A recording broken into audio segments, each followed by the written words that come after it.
இதுவரையில் கட்சி தலைவராக 4 முறை தேர்ந்தெடுத்துட்டாங்க. ஒரே வருஷத்தில் 4 முறை தொடர்ந்து தலைவராக தேர்ந்தெடுக்கிற ஒரே வினோதம் இப்போ அவங்களால தான் நடந்திருக்கு. முதல்ல பார்த்தீங்கன்னா 10/4/2025 உங்களுக்கு எல்லாம் தெரிஞ்சுதான் திரும்பி ஒரு முறை ரீகலெக்ட் பண்ணுறதுக்காக சொல்கிறேன். 10/4/2025 ஐயா தன்னைத்தானே தலைவராக அறிவிச்சுக்கிட்டார். திடீர்னு ஒரு பத்திரிகையாளர் கூட்டுறாரு, நான் தான் போடுறாரு. அது சம்மந்தமாக நாங்கள்லாம் விமர்சனம் பண்ணோம், பொதுக்குழு தான் முடிவு எடுக்கணும்னு. பிறகு தலைமை நிர்வாக குழு 29/5/2025 28 வரைக்கும் அன்புமணிக்கு பதவி காலம் முடிஞ்சிருச்சு. 29ஆம் தேதி தலைமை நிர்வாக குழு கூடி மருத்துவர் ஐயா அவர்களை தலைவராக அறிவிச்சிச்சு அப்படின்னு சொல்லியிருக்காங்க.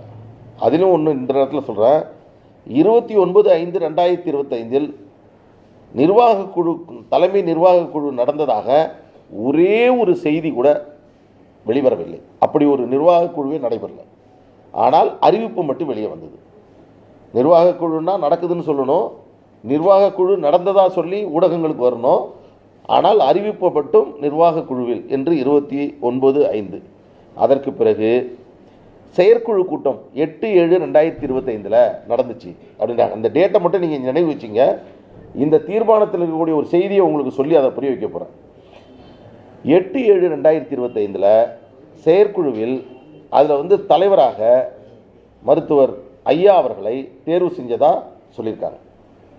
அதற்கு பிறகு தான் சங்கமித்ராவில் 17/8/2025 ஒரு பொதுக்குழு அவங்க நடத்துனாங்க. அந்த பொதுக்குழு நடத்தி அதனுடைய முடிவுகளை அவங்க நம்ம டெல்லிக்கு அனுப்பினாங்க. அந்த அனுப்பின பொதுக்குழுவை டெல்லி நிராகரித்தது. ஆனால் 17/8க்கு முன்னாடி 9/8/2025 நம்ம மகாபலிபுரத்தில் நாங்கள் நடத்தின பொதுக்குழுவை ஏற்று அது டெல்லிக்கு சென்று அதற்கு தேர்தல் ஆணையம் ஒப்புதல் வழங்கி மருத்துவர் அன்புமணி ராமதாஸ் அவர்களுடைய பதவிக்காலத்தை அடுத்த ஆண்டு ஆகஸ்ட் மாதம் 1ஆம் தேதி வரை நீட்டித்து ஒரு உத்தரவை கடிதத்தை எங்களுக்கு அனுப்பினார்கள். அதற்கு பிறகு இவர்கள் பல்வேறு படையெடுத்து டெல்லிக்கு சென்று நாங்கள் இத்தனை கடிதங்கள், நிறைய கடிதம் கொடுத்ததா சொல்கிறாங்க, இத்தனை கடிதங்கள் கொடுத்து நாங்கள் கேட்டோம். அந்த கேட்டதுக்கு அவங்க பதில் எனக்கு கொடுத்தாங்க. அந்த பதிலில் நீங்கள் இதற்கு முன்பாகவே மருத்துவர் அன்புமணி ராமதாஸ் அவர்கள் தான் தலைவராக இருப்பதற்கான சான்றுகள் பதிவுகள் எங்களிடம் உள்ளது, வேறு பதிவுகள் எங்களிடம் இல்லை. எனவே இது தொடர்பாக நீங்கள் சிவில் நீதிமன்றத்தை நாடிக்கொள்ளுங்கள். இதுதான் டெல்லி சொல்லிச்சு. என்ன பண்ணாங்க? இங்கே மகாபலிபுரத்தில் நடைபெற 9/8/2007 நடக்கிற அந்த கூட்டத்தை பொதுக்குழு கூட்டக்கூடாதுன்னு தான் சென்னை உயர்நீதிமன்றத்தில் ஒரு ரிட்டு போட்டாங்க. அது 8/8 வந்துச்சு, முதல் நாள் வந்துச்சு. ஆனந்த பகடேஷ் நீதிபதி அவர்கள் தான் தீர்ப்பு வழங்கினாங்க. அந்த பொதுக்குழுக்கு தடை விதிக்க முடியாது அப்படின்னு சொல்லிட்டாங்க. சிவில் நீதிமன்றத்தில் உங்கள் பிரச்சனையை தீர்த்துங்கன்னு இந்த கோர்ட்டு சொல்லிடுச்சு. பிறகு 4/12/2025 அங்கே டெல்லியில் அவங்க போட்ட வழக்கு, இந்த வழக்கு தேர்தல் ஆணையம் கொடுத்த கடிதத்தை ரத்து செய்யணும் அப்படின்னு போட்ட வழக்கு. அந்த வழக்கில் என்ன சொல்கிறாங்கன்னா, சிவில் நீதிமன்றத்தை நாடிங்கள், 2 நீதிமன்றமும் சிவில் கோர்ட்டுக்கு போங்கன்னு சொல்லிடுறாங்க. தேர்தல் ஆணையம் அடுத்த ஆண்டு வரை அங்கீகாரத்தை கொடுத்துருச்சு. இதுவரையில் இவங்க சொன்னது, இப்போ தான் நான் உங்களுக்கு செய்தி சொல்ல வரேன், இதுவரையில் கட்சியினுடைய நிறுவனராக இருந்த மருத்துவர் ஐயா அவர்கள் தலைவராக 29/8/2025 தொடர்கிறார். ஏன்னா 2022 3 வருஷம் முடிஞ்சோன்னா ஆட்டோமேட்டிக்காக வந்துடுவார் அப்படின்னு சொல்லிட்டு வந்தாங்க. ஆனால் இன்றைக்கு தான் முதலாக அவர் தலைவராக தேர்ந்தெடுக்கப்பட்டதாக அறிவிக்கிறாங்க. இதில் ஒரே ஒரு பேராகிராஃப் மட்டும் நான் உங்களுக்கு படித்து காட்டிடுறேன், உங்களுக்கு புரிஞ்சிடும். அபத்தம், கேலி கூத்து, காமெடி எல்லாவற்றுக்கும் இவங்க சிறந்த உதாரணமாக இவங்க இருந்துட்டுருக்காங்க. நான் ஊடக நண்பர்களை பார்த்து நான் எல்லாத்தையும் சொல்கிறேன். நீங்கள் நான் தப்பு பண்ணுறேன், நாங்கள் கொடுக்குற ப்ரெஸ் மீட்டில் நாங்கள் இந்த தவறு இருக்குது, இந்த பிழை இருக்குது, நீங்கள் எங்களை கேள்வி கேளுங்க, நாங்கள் பதில் சொல்கிறோம். அவங்க இன்றைக்கி நடத்திட்டு இதுதான் பொதுக்குழு, இதுதான் செயற்குழு என்று அவர்கள் சொல்கிறது, அது ஊடகங்களில் வர்றது, அதற்கு நாங்கள் திரும்பி அதுக்கு பதில் சொல்கிறது, இது எங்கே போய் முடிய போகுதுன்னு தெரியல. இதில் பார்த்தீங்கன்னா ஒரே ஒரு இடத்துல சொல்கிறான், அவர்கள் கூற்றுப்படுவே. அதைத் தொடர்ந்து அதாவது டெல்லி உயர்நீதிமன்றத்தின் 4/12/2025 தீர்ப்புக்கு பின்னர் 17/12/2022 தைலாபுரத்தில் பாமக அலுவலகத்தில் நடைபெற்ற மாநில நிர்வாக குழு கூட்டத்தில் மருத்துவர் ஐயா அவர்கள் செயல் தலைவராகவும் முரளி அவர்கள் பொருளாகவும் ஒருமனதாக தேர்வு சொன்னார். அதைத் தொடர்ந்து 29/12/2025 சேலம் சோன்சோ என்ற முகவரியில் மாநில பொதுக்குழுவில், அதாவது இந்த ரெசல்யூஷன் செயற்குழு ரெசல்யூஷன், ஆனால் இங்கே கடைசியாக அவங்க சொல்கிறது என்ன, மாநில பொதுக்குழுவில் இதுக்குள்ளே இருக்குது. அதைத் தொடர்ந்து மாநில நிர்வாகக்குழு தலைவராகவும், அதைத் தொடர்ந்து இன்று அரங்கில் மாநில பொதுக்குழுவில் ஏற்கனவே, இப்போ தான் நீங்கள் நோட் பண்ணணும், ஏற்கனவே நிர்வாக குழு மற்றும் செயற்குழுவில் தேர்ந்தெடுக்கப்பட்ட கட்சியின் நிறுவனர் மருத்துவர் ஐயா அவர்கள், அப்புறம் இவங்கள சொல்கிறாங்க, அவங்க ஜி.கே. மணியும் திருமதி இவங்க காந்தியும் சொல்கிறாங்க, மன்சூர் உள்பட ஒருமனதாக தேர்வு செய்யப்படுகிறார்கள்.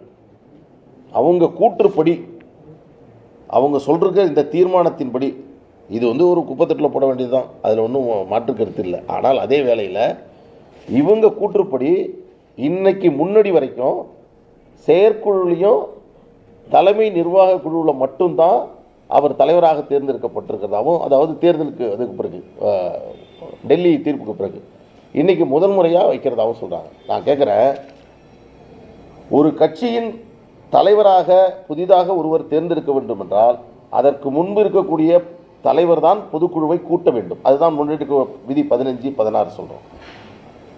இன்றைக்கி தான் தேர்ந்தெடுக்கிறாங்கன்னு சொன்னால் இதற்கு முன்பு வரை இந்த கட்சியினுடைய தலைவராக மருத்துவர் அன்புமணி ராமதாஸ் அவர்கள் தான் இருக்கிறார் என்பதை அவர்களே ஒத்துக்கொள்கிறார்கள். இன்றைக்கி தான் ஃபஸ்ட் டைம் பொதுக்குழுவில் வைக்கிறோம் அப்படின்னு சொல்கிறாங்க.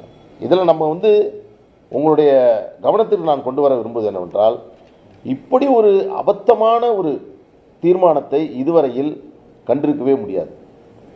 இன்னொன்று, ஒரு செயற்குழு ஆரம்பிக்குது, நடந்துக்கிட்டே இருக்குது, எல்லோரும் பேசுகிறார்கள். கடைசியாக ஒரு 20 நிமிஷத்தில் திடீர்னு ஒரு 3 பேர் 4 பேர் சேர்ந்து பேசிட்டு அதற்கு பிறகு பேசுறதுக்கு நேரம் இல்லைன்னு சொல்லிட்டு அது ஒரு தீர்மானம்னு போட்டு செயற்குழு தீர்மானம்னு சொல்லிட்டு பொதுக்குழுன்னு கொடுத்து இப்படி ஒரு நாடகத்தை அரங்கேற்றிருக்கிறாங்க. இதில் 2 விஷயம். பாட்டாளி மக்கள் கட்சியினுடைய தலைவர் மருத்துவர் ஐயா அவர்கள் தேர்ந்தெடுக்கிறாங்க அப்படின்னு இவர் சொல்லியிருக்காங்க. இது எவ்வளோ பெரிய கேலிக்கூத்துன்னு உங்களுக்கு தெரியும். இன்னொரு கேலிக்கூத்து நடந்திருக்கு. என்னென்னா, பசுமை தாயகத்தினுடைய தலைவராக இருக்கக்கூடிய மரியாதைக்குரிய திருமதி சௌமியா அன்புமணி ராமதாஸ் அவர்கள் மாற்றப்பட்டு திரு ஸ்ரீகாந்தி அவர்கள் தலைவராக நியமிக்கப்பட்டிருக்கிறார் என்று இன்றைக்கு ஒரு அறிவிப்பு வெளியிருந்திருக்கிறது. உங்களை பார்த்து கேட்குறேன், ஒரு அமைப்புன்னா அந்த அமைப்பு தான் கூடி ஒரு புதிய தலைவரை தேர்ந்தெடுக்கணும். அவங்க கூற்றுப்படி பாட்டாளி மக்கள் கட்சியுடைய பொதுக்குழுன்னு இது சொல்கிறாங்க. ஆனால் சௌமியா அன்புமணியை பாட்டாளி மக்கள் கட்சியோட பொதுக்குழு மாற்ற முடியுமா? இந்த கேள்வி நல்லா உங்களுக்குள்ளாவே இந்த கேள்வி கேளுங்க. பசுமை தாயகத்தினுடைய அமைப்பு, இங்கே என் அருகில் இருக்கக்கூடிய மரியாதைக்குரிய அருள் அவர்கள் பசுமை தாயகத்தினுடைய செயலாளர், பசுமை தாயகம் துவங்கியதிலிருந்து செயலாளர் இருந்து கொண்டிருக்கிறார். இன்றைக்கி அவர் பக்கத்தில் இருக்கிறார். பசுமை தாயகத்துக்கு என்று எக்ஸிக்யூட்டிவ் கமிட்டி இருக்குது, ஜெனரல் கவுன்சில் இருக்குது. எந்த விஷயமாக இருந்தாலும் பசுமை தாயகம் என்பது சாதாரணமான அமைப்பு அல்ல. ஐநா மனித உரிமை ஆணையத்தினுடைய அங்கீகரிக்கப்பட்ட ஒரு என்ஜிஓ. அப்படிப்பட்ட ஒரு ஐநா மன்றத்தினுடைய அங்கீகரிக்கப்பட்டு மிகச்சிறப்பாக தமிழ்நாட்டில் இன்றைக்கும் சொல்லுகிறேன், சுற்றுச்சூழல் குறித்து, நீர்வளம் குறித்து, இங்கு இருக்கக்கூடிய சுகாதார நிலை குறித்து சௌமியா அன்புமணி அவர்கள் ஐநா மன்றத்தில் மட்டுமல்ல பல்வேறு உலக நாடுகளில் சென்று சிறப்பாக பசுமை தாயகத்தை நடத்தி கொண்டிருக்கிறார். அப்படி இருக்கக்கூடிய வேளையில் பசுமை தாயகம் என்ற ஒரு அமைப்பே இல்லாத வேறொரு அமைப்பு அவரை மாற்றியதாக சொல்கிறாங்க. அதில் இன்னொரு கூடுதலான தகவல் சொல்கிறேன். பசுமை தாயகம் என்பது அறக்கட்டளையின் சட்டத்தின் கீழ் பதிவு செய்யப்பட்டது. ட்ரஸ்ட் ஆக்டில் பதிவு பண்ணது. ட்ரஸ்ட் ஆக்டில் பதிவு பண்ணும்போதே அதற்கான பைலா என்பது உருவாக்கப்படும். பசுமை தாயகத்தின் பைலாவின் படி இதற்கு முன்பு தலைவராக மருத்துவர் அன்புமணி ராமதாஸ் அவர்கள் இருந்தார். அவர் அவருடைய தலைவர் பதவியை ராஜினாமா செய்தார். அதைத் தொடர்ந்து சௌமியா அன்புமணி அவர்கள் தலைவராக வந்தார். இந்த அடிப்படையெல்லாம் இன்னைக்கு ஜி.கே. மணி அவர்கள் காத்துல பறக்க விட்டுட்டார். அவர் இத்தனை ஆண்டுகள் பொதுக்குழுவை செயற்குழுவை சிறப்பாக நடத்துகிறார், ஓய்வறியாத உழைப்பாளி, தியாக செம்மல், எல்லா பட்டத்தையும் வாரி வழங்கிட்டோம். ஆனால் இன்னைக்கு அன்புமணி ராமதாஸ் அவர்கள் அருகில் இல்லாததால் ஒரு பொதுக்குழுவையும் செயற்குழுவையும் எப்படி கூட்ட வேண்டும் என்ற அடிப்படை மூகாந்திரம் கூட இல்லாமல் ஜி.கே. மணி அவர்கள் இன்றைக்கு ஒரு கேலி கூத்தை அதில் அரங்கேற்றிருக்கிறார். இதுவரையில் விவரம் தெரிஞ்சவர் விவரம் தெரியாமல் போயிட்டாரா, அல்லது நாங்கள் வெளியில் வர்றதுனால அவருக்கு விவரம் தெரியாமல் போயிடுச்சா, அல்லது விவரம் எல்லாம் எனக்கு தெரியும் ஆனால் திமுக என்கிட்ட இப்படி தான் சொல்லியிருக்கு, அவங்க சொல்கிறத நாங்கள் செய்கிறோம், அதை செய்யணுங்கிறதான் என்னுடைய வேலை அப்படின்னு செய்கிறாரான்னு எனக்கு தெரியல. இன்றைக்கி நடந்த செயற்குழு மாதிரி பொதுக்குழு மாதிரி பாட்டாளி மக்கள் கட்சியுடைய வரலாற்றில் இது போன்ற ஒரு கேலிக்கூத்து நடந்ததே கிடையாது. எவ்வளவு நேர்த்தியாக, எவ்வளவு முறையாக, எவ்வளவு கண்ணியமாக அந்த பொதுக்குழு செயற்குழு என்பது நடைபெறும் தெரியுமா? ஒரு உதாரணத்தை சொல்கிறேன். அவர் பக்கத்தில் கொடுக்குறாங்க, ஐயாவை பற்றி சொல்கிறாங்க, ஐயா கண்ணீர் கொடுக்குறா, இதெல்லாம் பற்றி நீங்கள் நாங்கள் இப்படி பண்ணுறீங்க கேட்பீங்க, எல்லாம் கேள்வி கேட்பீங்க. நெருப்பு மாதிரி போன்றவர் ஐயா அவர்கள். அவரோட ஒரு பேப்பரை ஒரு கையில் ஒரு செய்தியை சொல்கிறீங்கன்னா அது ஒரு கைக்கு வந்துருச்சுன்னா அதை கையாளக்கூடிய விதம். ஒரு உதாரணத்துக்கு சொல்கிறேன். 2006ஆம் ஆண்டு டெல்லியில் நம்ம இருக்கக்கூடிய ஐக்கிய முற்போக்கு கூட்டணியில் உயர்கல்வியில் இடஒதுக்கீடு வேண்டும் என்பதற்கான அந்த குறைந்தபட்ச செயல் திட்டத்தில் அது இருந்து அதை நடைமுறைப்படுத்தாமல் போகின்ற பொழுது அங்கே இருந்தக்கூடிய உயர் தலைவர்கள் எல்லோரும் இருக்கிறார்கள். அந்த அரங்கத்தில் இது என்ன ஆச்சுன்னு கேட்குறாங்க. லாலு பிரசாத் யாதவ் இருக்கிறார், சிதம்பரம் இருக்கிறார், இது போன்ற உயர்ந்த தலைவர்கள்லாம் இருக்கக்கூடிய அந்த அரங்கத்தில் அதை பிறகு பேசிக்கொள்ளலாம் என்று கையில் இந்த பேப்பரெல்லாம் தூக்கி எறிஞ்சிட்டு, நான் இதற்காகத்தான் இந்த கூட்டணிக்கு வந்தேன், இன்றைக்கி நடக்குமா நடக்காதா தெரிஞ்சாகணும் என்று அன்றைக்கு சிங்கம் போன்று கர்ஜித்தவர் மருத்துவர் ஐயா அவர்கள். இது எல்லாருக்கும் ஊடக நண்பர்களுக்கு எல்லாம் தெரியும். ஆனால் இன்றைக்கு அவரை அமர வைத்துவிட்டு பொதுக்குழு எது, செயற்குழு எது, என்ன தீர்மானம், என்ன முடிவு ஐயா கேட்குறாரு. இன்றைக்கி எத்தனை தீர்மானம் நிறைவேற்றணும் அப்படிங்கிறாரு. 27 அப்படிங்கிறாங்க. 27 தீர்மானம். எப்படிப்பட்ட ஒரு தலைவர், அரசியல் தலைவர், எவ்வளவு சிறப்பாக பாட்டாளி மக்கள் கட்சியை நடத்தியவர்.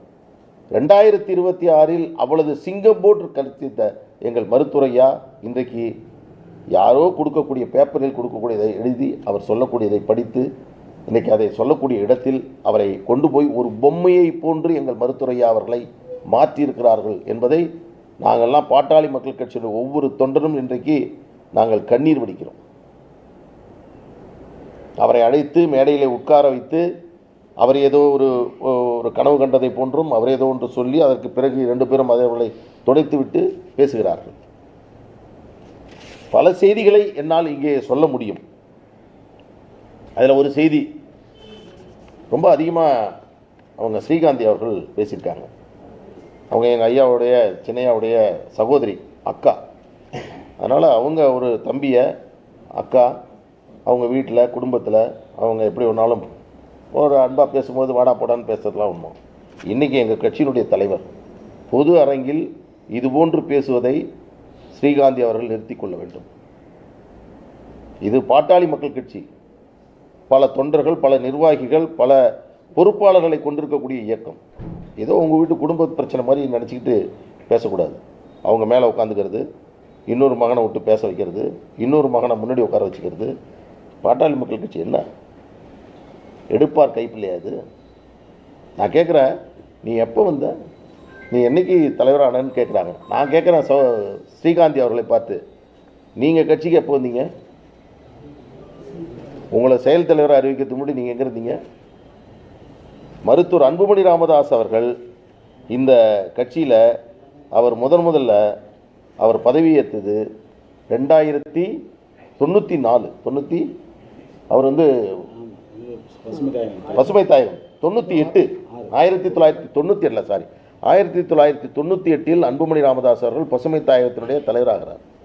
அதற்கு பிறகு 2004 இளைஞரணி தலைவராகிறார். ஏறக்குறைய 27 ஆண்டுகள் இந்த கட்சிக்கு உழைத்திருக்கிறார். இன்னும் சொல்லப்போனால் அவர் மருத்துவர் ஐயாவினுடைய மகன். மருத்துவர் ஐயா சில சபதங்களை செய்தார் என்ற அடிப்படைக்காகவே பல்வேறு தருணங்களில் அவருக்கு உரிய பதவிகள் அவருக்கு வழங்கப்படாமல் இருந்திருக்கிறது. இந்த தீர்மானத்தில் பேசுகிறாங்க. ஒரு தகவலுக்கு உங்களுக்கு சொல்கிறேன். மருத்துவர் அன்புமணி ராமதாஸ் அவர்கள் வந்த பிறகு தான் அங்கீகாரத்தையே பாட்டாளி மக்கள் கட்சி இழந்துச்சுங்கிறாங்க. பாட்டாளி மக்கள் கட்சியுடைய அங்கீகாரம் எப்பொழுது இழந்தது? 2009 இழந்தது. அப்போ யார் தலைவர்? ஜி.கே. மணி தலைவர். மருத்துவர் அன்புமணி ராமதாஸ் அவர்கள் தலைவரானது 2022. இந்த இடைப்பட்ட காலத்தில் 2011, 2014, 2019, 2021 இந்த தேர்தல்கள் எல்லாம் தலைவராக இருந்தது யார்? ஜி.கே. மணி இருந்தார். இந்த தேர்தல் எல்லாம் கூட்டணியை முடிவு செய்தது யார்? மருத்துவர் ஐயா முடிவு செய்தார். எனவே மருத்துவர் அன்புமணி ராமதாஸ் அவர்கள் வந்தவுடன் உடனே எல்லாம் முடிஞ்சிருச்சு, அங்கீகாரத்தை இழந்து விட்டோம் என்று சொல்லுகிறார்கள். இது உண்மை அல்ல. இன்னொன்று, இந்த பொதுக்குழு கூடுவதற்கு முன்பாகவே அவர்கள் சொன்னது என்னன்னா, இன்றைக்கு பொதுக்குழுவில் யாருடன் கூட்டணி என்பதை அறிவிப்போம், அதற்காகத்தான் இந்த பொதுக்குழு சொன்னாங்களா இல்லையா? இன்னைக்கு சொன்னாங்களா? அதை இன்னைக்கு என்ன சொல்லியிருக்காங்க? இந்த முடிவுகள் டெல்லியில் இருந்த நீதிமன்றத்தினுடைய தீர்ப்பு, தேர்தல் ஆணையத்தினுடைய முடிவு, தமிழகத்தில் இருக்கக்கூடிய பாட்டாளி மக்கள் கட்சியினுடைய தொண்டர்கள் முழுமையாக மருத்துவர் அன்புமணி ராமதாஸ் அவர்கள் இருக்கக்கூடிய காரணத்தினால் அவர்கள் எதிர்பார்த்ததை போன்று மருத்துவர் ஐயா அவர்களுடன் எந்த அரசியல் கட்சியும் பேச்சுவார்த்தை நடத்தவில்லை. அவர்களை திரும்பி கூட பார்க்கவில்லை. அவரிடத்தில் பேச்சுவார்த்தை நடத்துவதற்கு யாரும் முன்வரவில்லை என்ற காரணத்தினால் இன்னைக்கு பேச்சுவார்த்தை நடத்தி கூட்டணி குறித்து முடிவெடுப்பதற்கு மருத்துவர் ஐயா அவர்களுக்கு அதிகாரம் என்று கொடுத்திருக்கார். 2 நாளைக்கு முன்னாடி இன்னொரு கேலி கூத்து நடந்தது. ஒரு பொது விளம்பரம் வந்தது, அதை பார்த்துருப்பீங்க, நிறைய நண்பர்கள் பார்த்துருப்பீங்க. 2 டைப் ஆஃப் விளம்பரம் சார். ஒரே அமைப்பு, 2 விதமான விளம்பரங்கள். சில பத்திரிகையில் ஒரு விளம்பரம், சில பத்திரிகையில் வேறு ஒரு விளம்பரம். அந்த ஒட்டுமொத்த விளம்பரத்தினுடைய சாரம்சம் என்னென்னா, யாரோடையும் நீங்களாம் பேச்சுவார்த்தை நடத்திடக்கூடாது, நீங்கள் அதுமாரி ஏதாவது பேச்சுவார்த்தை நடத்துனீங்கன்னா உங்கள் மீது நீதிமன்ற அவமதிப்பு வழக்கு தொடரப்படும். யார் பேச்சுவார்த்தை நடத்தினாலும் பாட்டாளி மக்கள் கட்சி நாங்கள் தான் இருக்கோம், எங்களோட பேச்சுவார்த்தை நடத்தணும். இதுக்காக அவங்க செஞ்ச செலவு எவ்வளோ தெரியுமா? எத்தனை லட்சம் ரூபாயை செலவு செய்யிருக்காங்க தெரியுமா?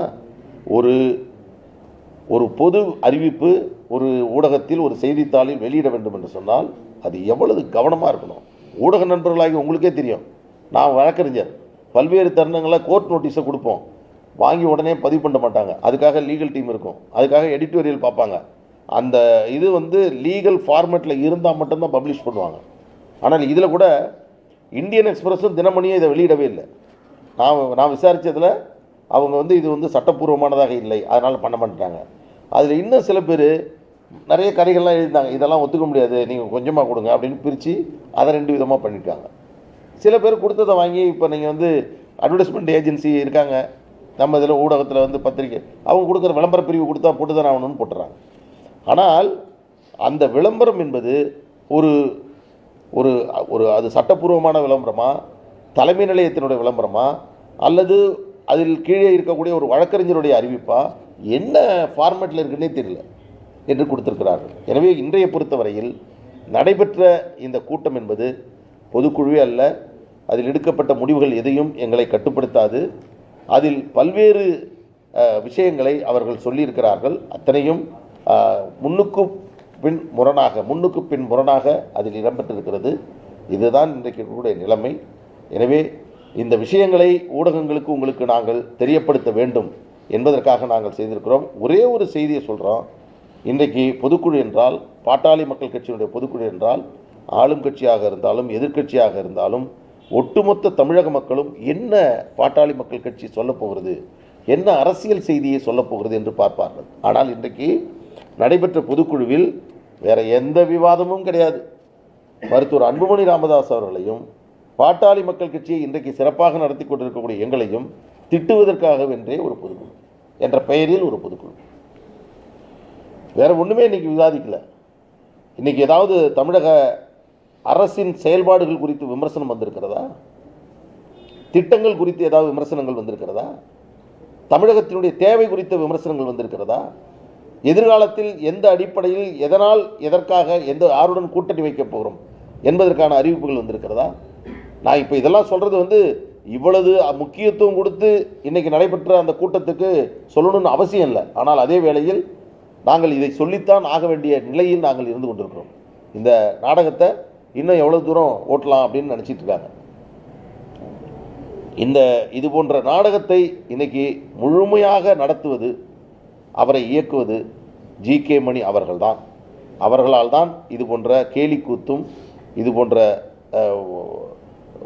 ஒரு அரசியலில் அடிப்படை இல்லாத ஒரு நிகழ்வும் நடந்து கொண்டிருக்கிறது. மிக உயர்ந்த தலைவராக இருக்கக்கூடிய மருத்துவர் ஐயா அவர்களை இதைவிட அவரை அவமதிப்பதற்கு, இதைவிட அவரை ஒரு தவறான இடத்தில் உட்கார வைத்து பொதுமக்கள் மத்தியில் இப்படி ஒரு எல்லோரும் அவரை மருத்துவர் ஐயா அவர்களை பார்ப்பதற்கான சூழ்நிலை உருவாக்கியிருப்பது ஜி.கே. மணி. அவர் முகத்திரையை நாங்கள் இதற்கு முன்பாகவே கிழித்து விட்டோம். அவருடைய சாயம் என்பது விழுத்து விட்டது. அவர் இனி பாட்டாளி மக்கள் கட்சியில் அவர் போடக்கூடிய இந்த இரட்டை வேடத்தை நம்புவதற்கு பாட்டாளி மக்கள் கட்சி மட்டுமல்ல, தமிழகத்திலே யாரும் இன்றைக்கு தயாராக இல்லை. ஜி.கே. மணி அவர்கள் கட்சியிலிருந்து நீக்கப்பட்டதற்கு தமிழ்நாட்டிலேயே ஒரு கட்சியில் இருந்த ஒருவரை நீக்குவதற்காக பட்டாசு வெடித்து இனிப்பு கொடுத்து தமிழ்நாடு முழுதும் கொண்டாடிய பெருமைக்குரியவர் தான் ஜி.கே. மணி அவர்கள். எனவே எங்களுடைய பயணம் என்பது மருத்துவர் அன்புமணி ராமதாஸ் அவர்கள் தலைமையில் நாங்கள் சிறப்பாக இயங்கிக் கொண்டிருக்கிறோம். இதுபோன்ற ஒரு அநாகரிகமான, தரக்குறைவான பொது மேடையில் இதுபோன்று பேசக்கூடிய இந்த பேச்சுகள் எல்லாம் நிறுத்தணும் அப்படின்னு இந்த நேரத்தில் கேட்டுக்கிறேன். நீங்க பாஜக கிட்ட அடகு வச்சிருவீங்க அப்படின்றதுனால தான் ஐயா இந்த மாதிரியான ஒரு முடிவை எடுத்தாருன்னு மேடையில் சொல்லிடலாமா? இன்னைக்கு அவங்க ஐயா சொன்னார், அதை அந்த அம்மா சொன்னாங்க. அவங்களுக்கு எங்க இப்போ தாங்க வந்திருக்காங்க, 2 நாளைக்கு முன்னாடி. அவங்க அது மாதிரி எழுதி வச்சுக்கிட்டு அவங்க படிச்சுக்கிட்டு பாவம் அவங்களே ரொம்ப கஷ்டப்பட்டு பண்ணுறாங்க. அதில் ரொம்ப அவங்கள பற்றிலாம் நம்ம பேச வேண்டாம். ஐயா மேடையில் பேசும்பொழுது அழுது மனமுடைந்து பேசினதா வீடியோ தொடர்ந்து பரவிட்டு இருக்கு. இதை எப்படி பார்க்குறீங்க? இந்த பேட்டி அதுக்காக தான். ஏன் நாங்கள் சொல்கிறோன்னா, அவர் இயக்கப்படுகிறார், அவருக்கு ஒரு ஸ்கிரிப்ட் கொடுக்கப்படுது, அவரை சொல்கிறாங்க. அதாவது இதில் இன்னொரு உண்மையை சொல்லட்டுமா? அந்த கழுத்தை நெரிச்சாங்க, அந்த மாதிரி வந்துருச்சு, பதவி கொடுத்தாங்கன்னா அதுவே உண்மை இல்லை. அப்படி ஒரு நிகழ்வே கிடையாது. ப்ரூவ் பண்ண சொல்லுங்கள். எப்படி ஒரு வீடியோ போட்டாங்க, யாரை போட்டாங்க, அவர் யார், அவர் என்ன கொடுத்தாங்க சொல்லுங்கள். கட்டுக்கதை. இன்னொரு உண்மையை சொல்லட்டுமா? என் மீது ஒரு பெரிய ஒரு விமர்சனம். நாங்கள்லாம் இப்போ இங்கே இருக்கிற அத்தனை பேருமே அடையாளப்படுத்தி ஜெயராமன் இருக்கார், அருள் இருக்கார், இவங்கெல்லாம் மருத்துவரையை தான் உருவாக்குனார். இன்றைக்கும் மருத்துவரையான்னு தான் சொல்கிறோம். அவரை என்றைக்கும் நாங்கள் தவறாக சொல்ல, அவருக்கு ஏதாவது தப்பு நடந்தாலும் நாங்கள் வருத்தப்படுறோம். ஆனால் நான் அவர் பேரை சொல்லிட்டேன், அவர் அவமதியாரையை பேசிட்டேன் அப்படிங்கிற ஒரு தகவல் அவர்கிட்ட சொல்லி, அதன் மூலமாக இன்றைக்கும் ஐயா குழந்தை மாதிரி நான் வளர்த்த பிள்ளைங்கள்லாம் என் பேரை சொல்லி திட்டுதுன்னு சொல்லிட்டு இருக்காரு. அவர்கிட்ட என்ன சொன்னாலும் அதை அப்படியே திருப்பி சொல்கிறார். நான் கேட்டேன், நான் ஐயா அவர்களை சொன்ன மாதிரி ஏதாவது ஒன்று இருந்தால் காமிங்கன்னு. இன்னி வரைக்கும் காட்டலையா? இது எதிர்காலத்திலும் அவர்களால் காட்ட முடியாது. அதனால் சொல்கிறோம், நாங்கள் என்னென்னா, ஒரு உண்மை இல்லாத விஷயங்களை அவரிடம் சொல்வது என்பதை வாடிக்கையாக கொண்டிருக்கிறார்கள். இதுதான் அங்கே நடந்தது. எம்பி பதவியா அமைச்சர் பதவியா அவர் உழைச்சி வாங்கினாரான்ட்டு ஒரு கேள்வி எழுப்பியிருக்காங்க. இது எப்படி பார்க்குறீங்க? அதாவதுங்க, அந்த எம்பி பதவியும் அமைச்சர் பதவியும் கொடுக்குற சூழலில் அருகில் இருந்தவர்கள் நாங்கள். அதற்கு முன்பாக நாங்கள் மத்திய அமைச்சர் பதவி கொடுத்தவர்களெல்லாம் பாட்டாளி மக்கள் கட்சிகள் எப்படி அவர்கள் நடந்து கொண்டார்கள் என்பது புரிந்து கொண்டு, அன்புமணியினுடைய ஆற்றலையும் அவருடைய செயல்திறனையும் அவருக்கு இருக்கக்கூடிய அரசியல் அனுபவத்தையும் அடிப்படையாக கொண்டு இந்த பதவியை கொடுக்க வேண்டும் என்று அன்றைக்கு எல்லோரும் முடிவு செய்து அந்த பதவி என்பது கொடுக்கப்பட்டது. அதற்கு முன்பாகவே அவர் பசுமை தாயகத்தினுடைய தலைவராக, பாட்டாளி மக்கள் கட்சியுடைய இளைஞரணி செயலாளராக தலைவராக இருந்து அவர் பணியாற்றியிருக்கிறார். பொது வாழ்க்கையில் அவர் தன்னை ஈடுபடுத்தி கொண்டிருக்கிறார்.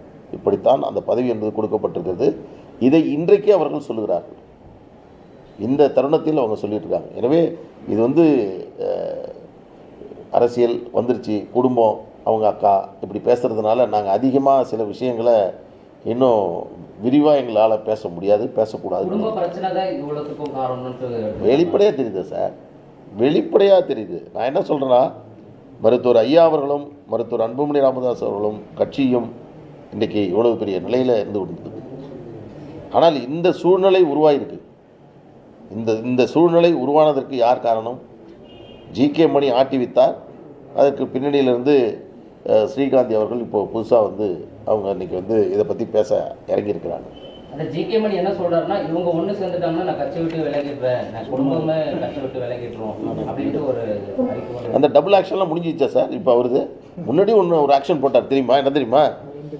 எனக்கு 2 கண்ணில் எந்த கண்ணு வேணும்னு தெரில, நான் எங்கேயாவது இமயமலைக்கு போயிடுறேன், ஏதாவது மருந்து கொடுத்துருங்க, நான் குடிச்சிட்டேன், செத்து போகிறேன், என்னை கத்தியால் குத்தி கொண்டுடுங்க. இந்த வசனம்லாம் பேசின ஜிகே மணி எங்கே? இன்றைக்கி 2 நிமிஷம் பேசுனா 4 முறை அன்புமணி அன்புமணிங்கிறார். ஆனால் இதே ஜிகே மணி இதற்கு முன்பு சின்னையா சின்னையா சின்னையா என்று சொன்னவர். அப்படிப்பட்டவர் தான் இன்றைக்கி வந்து இப்படி பேசிட்டு இருக்காரு. அதனால் நீங்கள் பாருங்கள், இதன் பின்னணியில் அவர் எவ்வளவு சிறப்பாக இந்த பணிகளை செஞ்சுட்டு இருக்காருன்னு உங்களுக்கு தெரியும். மீண்டும் அவர் என்ன சொல்றாருன்னா, நான் அன்புமணியை சரியா வளர்க்கல, முதுகுல குத்துறாரு, நெஞ்சில குத்துறாரு, கண்ட இடங்கள் எல்லாம் ஈட்டியில குத்துற மாதிரி எனக்கு உணர்ச்சி இருக்குன்றத ஐயாவே சொல்றாரு. ஒன்று சொல்லுங்களா, நான் சொல்லணும்னா கூட நீங்கள் ஒத்துப்பீங்க. என்னன்னா, இத்தனை விமர்சனங்கள் ஐயா செய்த பிறகும் அன்புமணி அவர்கள் அமைதியாக இருக்கிறார் என்பதை தமிழ்நாடே சொல்லுது. உண்மையா இல்லையா? மருத்துவர் ஐயா அவர்கள் மீது மருத்துவர் அன்புமணி ராமதாஸ் அவர்கள் இதுவரையில் வைத்த விமர்சனம் என்ன? ஒன்றை சொல்லுங்க பார்ப்போம். பொதுவெளியில் சொல்லியிருக்காரா? பேசவே மாட்டார், கடந்து செல்வார். ஏறக்குறைய 1.5 மாதம் 2 மாதம் பத்திரிகையாளர்களே அன்புமணி அவர்கள் சந்திச்சாரா? எத்தனை விமர்சனங்கள் மீது வந்தது? அவருடைய பெயரை போடக்கூடாது, இனிஷியல் வேணால் போட்டுங்க. நான் இந்த மாதிரி நீங்கள் சொன்ன இதெல்லாம் நான் திருப்பி சொல்ல விரும்பல. எனவே இதை விட ஒரு கண்ணியமாக ஒரு மகன் நடந்து கொள்ளவே முடியாது.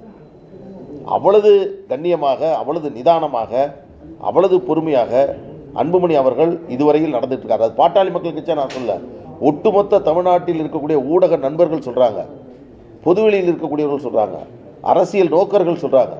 அன்புமணி ஒரு டீசென்ட் அப்ரோச் அவர்கிட்ட இருக்குது. அவர் இந்த பிரச்சனையை, அவங்க அப்பாவுடைய பிரச்சனையை அணுகிற விதம் ரொம்ப நேர்த்தியாக அவர் கையாளுகிறார் என்ற செய்தி எல்லாருமே பரவலாக சொல்கிறாங்க. எனவே குத்தினார் போனார் அப்படின்லாம் சொல்கிறது எழுதி கொடுத்தது, அது உண்மை இல்லை. இப்போ நான் சொன்னதில் முன்னாடி ஒரு இவனை பண்ணிட்டாங்க, இந்த மாதிரி பண்ணால் மறுநாள் பதவி, அதே மாதிரி தான் சார். தான் இயக்கப்படுகிறோம் என்ற ஒரு தெளிவு கூட இல்லாமல் மருத்துவர் ஐயா இருக்கிறாருன்னு நீங்கள் நம்புறீங்க? அதாவது அதுக்கு மேலே நான் சொன்னேன்னா ஐயாவை விமர்சனம் செய்ததாக மாறிவிடும். அதை செய்யக்கூடாதுன்னு நான் நினைக்கிறேன். நீங்களே முடிவு பண்ணீங்க. 2006 ஐயா யார், இன்னைக்கு 2025 டிசம்பரில் இருக்கக்கூடிய ஐயா யார், அவர் எப்படி பொதுவெளியில் நடந்து கொள்கிறார், ரெண்டையும் நீங்கள் ஒப்பிட்டு நீங்கள் முடிவு பண்ணீங்க. இதற்கு மேல் நான் சொன்னேன்னு வச்சிங்களேன், ஐயாவையே நான் விமர்சனம் பண்ணதான் அவங்க சொல்லுவாங்க. அதனால் நான் எந்த காலத்துலையும் எங்கள் ஐயாவை நாங்கள் விமர்சனம் பண்ண மாட்டோம் சார். அவர் என்ன சொல்கிறாருன்னா, உலகத்துலேயே என்னை போல ஒரு தகப்பன் யாருன்னா கிடைப்பாரா அப்படின்ட்டு ஒரு நான் என்ன சொல்கிறேன், அண்ட சராசரத்திலேயே அன்புமணி மாதிரி ஒரு பிள்ளை கிடைக்கவே மாட்டார். இந்த உலகத்தில் தந்தைக்கும் பெற்றோர்களுக்கும் குடும்பத்திற்கும் இவ்வளவு பெரிய புகழை, இவ்வளவு பெரிய பெருமையை ஒரு மகனாக அவர் பெற்றுக் கொடுத்திருக்கிறார். அதுவும் இது போன்ற இக்கட்டான சூழ்நிலையில், இவ்வளவு விமர்சனங்கள் நிறைந்தக்கூடிய காலகட்டத்தில், எதிர்கால அரசியலையெல்லாம் ஒரு பக்கம் ஒதுக்கி வைத்துவிட்டு தந்தை, குடும்பம், வளர்த்தவர், ஆளாக்கியவர் என்ற அடிப்படையில் அந்த நிதானத்தை கடைபிடித்துக் கொண்டிருக்கிறார். எனவே அவருக்கு நிகராக ஒரு மகனை நீங்கள் பார்க்க முடியாது. திராவிட முன்னேற்ற கழகம், திமுக, அறிவாலயம்.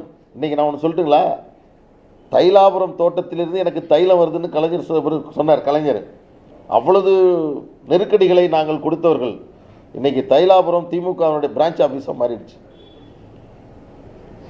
இது மாதிரிலாம் பேசக்கூடாது. பேசணுன்னா அது ரொம்ப தவறாக போயிடும். எலெக்ஷன் வேற நெருங்கிடுச்சு, இன்னொரு 3-4 மாதங்கள் தான் இருக்கு. 2 பேருமே இப்படி பிரிந்து கொண்டிருந்தா கூட்டணி பேசுவதற்கு மற்ற கட்சிகள் தயங்கி கொண்டிருக்கின்றன. எப்படி எதிர்கொள்ள போறீங்க இந்த தேர்தலை? 2 பேரும் சேர்ந்து எதிர்கொள்ளக்கூடிய சாத்தியக்கூறுகள் இருக்கா, இல்லை தனித்தனியாக தான்? ரெண்டு விஷயம் நீங்கள் சொல்கிறீங்களே, கூட்டணி கட்சிகள்லாம் தயங்கி கொண்டு இருக்கிறதுன்றது எந்த கூட்டணி கட்சி கொண்டு சொல்லிச்சு? அப்படி யாரும் தயங்கி, அதை தான் சொல்கிறேன். யாருக்கிட்ட யார் பேசுனாங்க? இல்லையே. நான் தான் சொல்கிறேன், அந்த மாதிரியான பதட்டம் எங்களுக்கு தான் வரணும், உங்களுக்கு வர வேண்டாம். நாங்கள் எங்களை பொறுத்தவரையில் இந்த தேர்தலை யாருடன் சந்திக்க வேண்டும் என்பதில் தெளிவாக இருக்கிறோம். அதில் எந்த மாற்று கருத்து இல்லை. நல்ல கூட்டணியை நாங்கள் உருவாக்கப் போகிறோம். அது வெற்றி கூட்டணியாக இருக்கும். அது திராவிட முன்னேற்ற கழகத்தை வீழ்த்தும் கூட்டணியாக இருக்கும். அதுதான் பாட்டாளி மக்கள் கட்சியினுடைய கூட்டணி. இப்போ ஜிகே மணியை வந்து திமுக இயக்குதுன்னா அப்படி சொல்றவங்க எல்லாருமே ஆர்எஸ்எஸோட அடிமை அப்படின்னு சொல்லிட்டு ஸ்ரீகாந்த் சொல்லியிருக்காங்க. அதாவது இதை சொன்னீங்கன்னா, குருமூர்த்தி இருக்கார்ல, அவர் தைலாபுரம் போனார்ல, அப்புறம் அந்த கேள்வி கேட்டேன்னா அப்புறம் எங்கள் ஐயா விமர்சனம் பண்ணுற மாதிரி இருக்கும். விட்டுருங்க சார், வேணாம் சார். எல்லா கேள்வியுமே உங்கள்கிட்டே பதில் இருக்குது சார். 20-30 துண்டுகளாக வெட்டி சாக்கு பையில கூட போட்டு அனுப்பிச்சிருப்பான். ஆனால் ஜி.கே. மணி அவர்களை பேசுவது எனக்கு வருத்தத்தை அளிக்கிறது, இந்த மாதிரி அதை நான் ஏற்றுக்கவே மாட்டேன் அப்படின்னு சொல்லி ஐயா பேசியிருக்காரு. அவரை பற்றி பேசினாலே எனக்கு ஏற்றுக்க முடியல, நீங்கள் பேசுறது எல்லாமே பொய் அப்படிங்கிறாரு. ஐயா ஒரு உறக்கத்துக்கு 9 மணிக்கு போயிடுவார். சாதாரணமாக ஐயாவை பற்றி எங்களுக்கு தெரியும். 9 மணிக்கு மேலே எதுவும் நாங்கள் பேச முடியாது. கலைஞர் அவர்கள் இறந்தப்ப அவர் அடக்கம் செய்கிறதுக்கான ஒரு பிரச்சனை வந்துச்சு. அந்த சமயத்தில் அவர் வந்து தூங்குறதுக்கு போயிட்டார். இரவு 10 மணிக்கு மேலே நடக்குது. அந்த சமயத்தில் பாட்டாளி மக்கள் கட்சியின் சார்பில் நான் ஒரு வழக்கு போட்டிருந்தேன். இறந்தவருடைய உடல்கள் அங்கே வந்து மெரினா கடற்கரையில் அடக்கம் பண்ண முடியாது. நீங்கள் பத்திரிகையாளர்கள்லாம் நிறைய பேர் வந்திருந்தீங்க. அந்த வாபஸ் வாங்கிறதுக்காக கிரீன்வேஸ் ரோட்டில் எலிபி தர்மாராவ் நீதிபதி முன்பாக அந்த வழக்கு நைட்டு 12 மணிக்கு நடக்குது. அன்றைக்கி கூட மருத்துவர் அன்புமணி ராமதாஸ் அவர்கள்ட்ட சொன்னோம். அவர் சொன்னார் என்கிட்ட, கலைஞர் நீண்ட காலமாக தமிழ்நாட்டில் அரசியல் செய்தவர், அவருடைய நீண்டகால கனவு என்பது அண்ணாவின் அருகில் தான் வந்து அடக்கம் செய்யணுங்கிறது, அதனால் அதை வந்து நீங்கள் அந்த கேஸை வித்ட்ரா பண்ணிவிடுங்க என்று சொன்னார். அப்பொழுது நான் சொன்னேன், ஐயாவை கேட்காம நான் எதுவுமே பண்ண முடியாது, ஐயா தான் பேசிட்டு தான் செய்யணும், நான் சொல்கிறேன் நீங்கள் செய்யுங்க. அவரெல்லாம் வந்து பெட்டில் தூங்குறதுக்குன்னு போயிட்டாருன்னா அவர் டிஸ்டர்ப் பண்ணக்கூடாது, அதேமாரி பண்ணாதீங்க என்று சொன்னவர் மருத்துவர் ஐயாவினுடைய மகன் மருத்துவர் அன்புமணி ராமதாஸ் அவர்கள். ஆனால் டெல்லியில் தோற்றுப்போன ஒரு கேஸுக்கு ஐயா உறக்கத்துக்கு சென்ற பிறகு 10:30 மணிக்கு எழுந்துச்சி அவரை தட்டி எழுப்பி கேஸில் ஜெயிச்சிட்டோம், நாம் தான் ஜெயிச்சிட்டோம் அப்படின்னு ஃபோனை போட்டு அங்கே கொடுக்க சொல்லி வெளியில் வந்திருக்கார். இதனுடைய பின்னணி என்ன தெரியுங்களா? காலையில் ஐயாவை ஜி.கே. மணி அவர்கள் தொடர்பு கொள்வதற்கு முன்பாக யாராவது ஐயாட்ட பேசி டெல்லி கேஸு தோற்று போச்சுன்னு சொல்லிட்டாருன்னா நம்ம கதை முடிஞ்சிடும். அதனால் இரவே அவர்கிட்ட சொல்லி அதை வந்து புரிய வச்சிடும். இதில் யார் ஐயாவை வந்து கொடுமைப்படுத்துறது? யார் எந்த மனநிலையில் விடும்? நல்லா யோசிச்சு பாருங்கள். நான் சொல்கிறேன், இன்றைக்கி நீங்கள் வந்ததுனால, நீங்கள் என்னட்ட இந்த கேள்வி கேட்டதுனால இப்போ அந்த பழைய நினைவுகளை சொல்கிறேன். மருத்துவர் அன்புமணி ராமதாஸ் அவர்கள் ஒருபோதும் தந்தையினுடைய நலனுக்கு விரோதமாக அவருடைய உடல்நலத்திற்கு எதிராக நடந்து கொண்டதே கிடையாது. அவருடைய மனநலன், அவருடைய உடல்நலம் அதுதான் முக்கியமானது என்று வாழ்ந்து கொண்டிருக்கக்கூடியவர் தான் மருத்துவர் அன்புமணி ராமதாஸ் அவர்கள். ஐயா தலைமையில் நடைபெற்ற இந்த பொதுக்குழு முடிவு அன்புமணி ராமதாஸ் நிலைப்பாடு என்னவா இருக்குது? நாங்கள் தெளிவாக போயிட்டுருக்கோம். இன்றைக்கி நடந்த இந்த விஷயங்கள் தான் உங்களுக்கு இந்த பொதுக்குழுவில் இருக்கக்கூடிய விஷயங்கள்லாம் சொன்னேன்.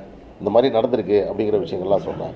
அதனால் இதையெல்லாம் நீங்கள் மக்களிடம் ஊடகத்துக்கு இன்னொரு செய்தி நீங்கள் சொன்னீங்க, 2 பிரிவாக இருந்துன்னு சொன்னீங்க. அது வந்து இந்த பிரச்சனை உருவான போது நீங்கள் சொல்லுவது கரெக்டு. ஆனால் இன்றைக்கி நிலைமை எல்லோரும் புரிந்து கொண்டார்கள். ஐயாவின் அருகில் இன்றைக்கி இருக்கிற பொதுக்குழு உறுப்பினர்கள் சொல்கிறாங்களா, அந்த லிஸ்ட் எடுத்துருவாங்களா பாருங்களா. எல்லாம் சேலத்தில் அங்கங்கே அப்படி இருந்துக்கிட்டு இருந்தவங்க போனவங்கெல்லாம் கூட்டு வந்து உட்கார வச்சு பொதுக்குழு உறுப்பினர்கள்லாம் யார் சார்? செயற்குழு உறுப்பினர்கள்லாம் யார்? செயற்குழு உறுப்பினர்கள்ங்கிறது தனியாக இருக்குது, பொதுக்குழு உறுப்பினர்கள் தனியாக இருக்குது. அரங்கம் தனியாக நடக்கணும், கூட்டம் முடியணும், புதுசாக அடுத்து பண்ணணும். எல்லாரும் அப்படியே உட்காந்துருப்பாங்களாம், பொதுக்குழுவான் செயற்குழுவான். கட்சி பேருங்க இருந்தாலும் தந்தையும் மகனும் தேர்தலுக்கு முன்பாக ஒன்று சேர்வாங்க. காலம்தான் முடிவு செய்யும். நன்றி, வணக்கம்.